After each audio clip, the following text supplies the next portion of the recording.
क्या आपका भी कभी सरकटे से सामना हुआ है? अगर नहीं हुआ है तो दुआ करना कि कभी भी आपका सामना उससे ना हो।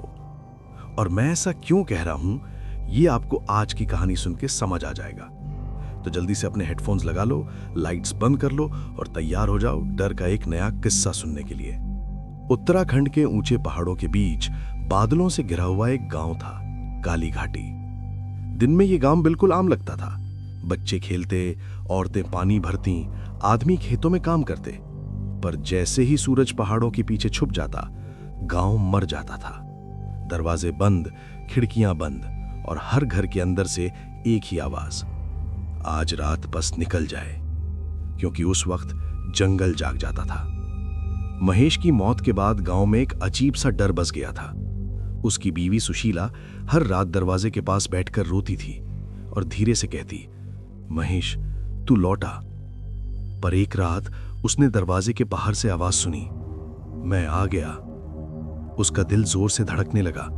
वो धीरे से दरवाजा खोलती है। बाहर अंधेरा था, पर जमीन पर कुछ पड़ा था, एक सर, महेश का। उसकी आंखें खुली थीं और उसके होंठ हिल रहे थे। सुशीला, भाग जा। तभी पीछे से हस। सुशीला ने मुड़कर देखा और उसकी चीख पूरे गांव में गूंज उठी। अगली सुबह एक और लाश, बिना सर के। कबीर जब गांव आया तो उसे यह सब सिर्फ अंधविश्वास लगा, पर जब उसने महेश का सर देखा, उसकी आंखों में डर पहली बार दिखा।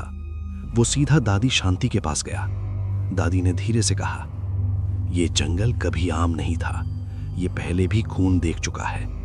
उन्होंने बताया, 20 साल पहले एक आदमी यहां आया था, रघु शिकारी। पर वो जानवरों का शिकार नहीं करता था, वो इंसानों का शिकार करता था। वो लोगों का पीछा करता, रात को उनका सर काट देता और जंगल में लटका देता। गांव वालों ने उसे पकड़ा, उसका सर काट दिया और उसे टुकड़ों में दफनाया। पर मरते वक्त उसने कहा, मेरा सर कभी चैन से नहीं रहेगा और मैं भी नहीं। कबीर ने फैसला किया, आज रात मैं जंगल जाऊंगा। रात के 1:45 वो अकेला जंगल के अंदर बढ़ रहा था। हर कदम पर पत्तों की खड़बड़ाहट, जैसे कोई उसके पीछे चल रहा हो। उसने मुड़कर देखा, कोई नहीं। फिर उसने आगे देखा, पेड़ से लटके हुए 10 सर। हर सर की आंखें उसकी तरफ थीं और सभी एक साथ बोले, वापस जा। कबीर का दिमाग हिल गया, पर वो आगे बढ़ता रहा। जंगल के बीच एक पुराना मंदिर था। जैसे ही कबीर वहां पहुंचा, हवा रुक गई और मंदिर के अंदर से आवाज आई, तू आ गया। कबीर अंदर गया और वहां जमीन पर खून का गोला बना था और उसके बीच एक सर रखा था। जैसे ही कबीर ने उसे छुआ, उसके आसपास अंधेरा घूम गया और फिर सर कटा सामने खड़ा था। इस बार वो और भी भयानक था। उसका शरीर आधा सड़ा हुआ, गले से हड्डियां बाहर और उसके अंदर से आवाजें, बच्चों की, औरतों की, आदमियों की, सब चीख रहे थे। कबीर समझ गया, ये सिर्फ एक भूत नहीं, ये सब की आत्माओं का कैद खाना है। उसने तुरंत आग जलाई, सर को उठाया और जैसे ही आग में डाला, पूरा जंगल हिलने लगा। पेड़ गिरने लगे और सर कटा चीखने लगा, नहीं, तू भी मेरा होगा। वो कबीर पर झपटा, पर कबीर ने आंखें बंद कर ली और सर पूरी तरह जल गया। एक तेज रोशनी और फिर सब कुछ खत्म। सुबह गांव वापस नॉर्मल हो गया।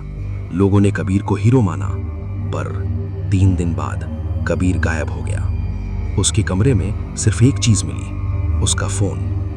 वो फोन में एक वीडियो था। वीडियो चालू हुआ, कबीर जंगल में खड़ा था।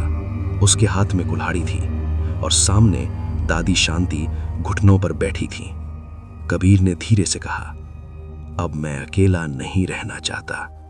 और फिर छुस, वीडियो यहीं खत्म हो गया। आज भी काली घाटी के जंगल से आवाज आती है, हस हस। पर अब लोग कहते हैं, वहां सिर्फ एक नहीं, 2 सरकटे घूमते हैं। और अगर रात को तुमने अपना नाम सुना तो जवाब मत देना, क्योंकि शायद वो तुम्हें ढूंढ रहा है। तो दोस्तों, आपको ये कहानी कैसी लगी कमेंट करके बताइए और हमारे चैनल को सब्सक्राइब कर लीजिए। मिलते हैं ऐसी ही एक और कहानी या किस्से के साथ। तब तक के लिए सुनते रहें डर के किस्से।